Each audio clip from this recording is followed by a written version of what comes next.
హైదరాబాద్ నందినగర్లో BRS working president KTR మీడియాతో మాట్లాడుతున్నారు. లైవ్ లో చూద్దాం. మీ ముఖ్యమంత్రిని మందలించండి. ఆయనేమో జైపూర్లో విందులు వినోదాల్లో అక్కడ హ్యాపీగా ఉన్నాడు. విందులు వినోదాలు చేసుకుంటూ జల్సాలు చేస్తున్నాడు మీ ముఖ్యమంత్రి. ఇక్కడేమో కేవలం తమ భూమి ప్రభుత్వం డిమాండ్ చేసిన విధంగా మేము ఇయ్యము అని చెప్పిన పాపానికి గిరిజన రైతులు జైళ్లలో ఉన్నారు. ఈ రకంగా చచ్చిపోయే పరిస్థితిలో ఉన్నారు. ఇది మంచిదా? రాహుల్ గాంధీ చెప్పాలని కోరుతా ఉన్నా. నీకు నిజంగానే హృదయం ఉంటే వెంటనే నీ ముఖ్యమంత్రికి ఫోన్ చేయి, చెప్పు, ముందు కేసులు వాపసు తీసుకో, వాళ్ళని వెంటనే జైల్లోకి వెళ్ళి ఇడిచిపెట్టు, వాళ్ళ ఇంటికి పోని, వాళ్ళ కుటుంబ సభ్యులను, వాళ్ళ ఆరోగ్య పరిస్థితి ఎట్లాగో మీ ప్రభుత్వం పట్టించుకోదు.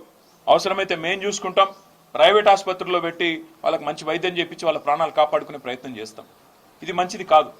ఇంత అహంకారం, ఇంత తెంపరితనం, మేమేందో రాజులము రారాజులము, మా మాట నేను నడవాలే, ఇది మా కొడంగల్ సామ్రాజ్యంలో తిరుపతి రెడ్డి రేవంత్ రెడ్డి సామ్రాజ్యంలో ఇంకోవాళ్ళు రావద్దు అన్నట్టుగా ఈ రకంగా వ్యవహరించడం మంచిది కాదు.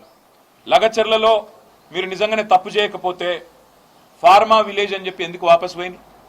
మళ్ళీ అలా ఇండస్ట్రియల్ కారిడార్ అని ఎందుకు వస్తున్నారు కొత్తగా? అదేవిధంగా నేను ఇంకొకటి మా మీడియా మిత్రులను కూడా అడుగుతా ఉన్నా.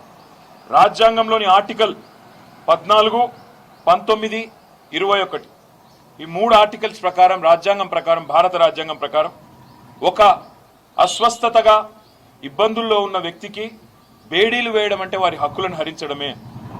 బిఎన్ఎస్ఎస్ అనే కొత్త చట్టం వచ్చింది. ఆ కొత్త చట్టం ప్రకారం కేవలం తీవ్రవాదులకు మాత్రమే, క్రూరమైన నేరస్తులకు మాత్రమే బేడీలు వేయాలన్న నిబంధనలు ఉన్నాయి తప్ప ఇవాళ రైతు బిడ్డలకు, రైతులకు, గిరిజన రైతులకు బేడీలు వేసిన ఒక అహంకార దుర్మార్గ ముఖ్యమంత్రి రేవంత్ రెడ్డి వైఖరిని ఇవాళ మనందరం కూడా ముక్త కంఠంతో ఖండించాల్సిన అవసరం ఉంది. పోలీస్ మాన్యువల్స్ ప్రకారం, జైలు మాన్యువల్ ప్రకారం కూడా అండర్ ట్రయల్ ఖైదీలను ట్రీట్ చేయాల్సిన విషయంలో ఉన్న అన్ని చట్టాలను కూడా తుంగలో దొక్కుతా ఉన్నారు.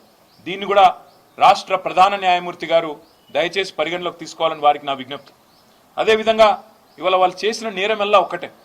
గిరిజనులు కావడమే వాళ్ళు చేసిన నేరం, చిన్న రైతులు కావడమే వాళ్ళు చేసిన నేరం. ఆయనకు ఏ పదవి లేని తిరుపతి రెడ్డి గారేమో కొడంగల్లో 200 మంది ప్రైవేట్ సైన్యంలాగా పోలీసులను పెట్టుకుని ఊరేగుతా ఉన్నాడు. రేవంత్ రెడ్డి మాట వినందుకు గిరిజనులను ఇవాళ వేధిస్తా ఉన్నారు. అండర్ ట్రయల్ ఖైదీలుగా ఇవాళ అసలు ఇన్ని రోజులు దారుణం, అసలు ఉండడమే దారుణం.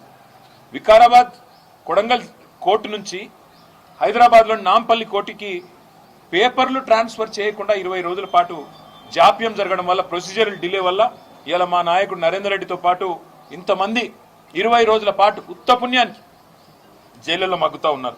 అందుకే ముఖ్యమంత్రి ఆదేశాలు, ముఖ్యమంత్రి యొక్క ఉద్దేశపూర్వకమైన ఎజెండానే దీని వెనకాల మాకు కనబడతా ఉంది.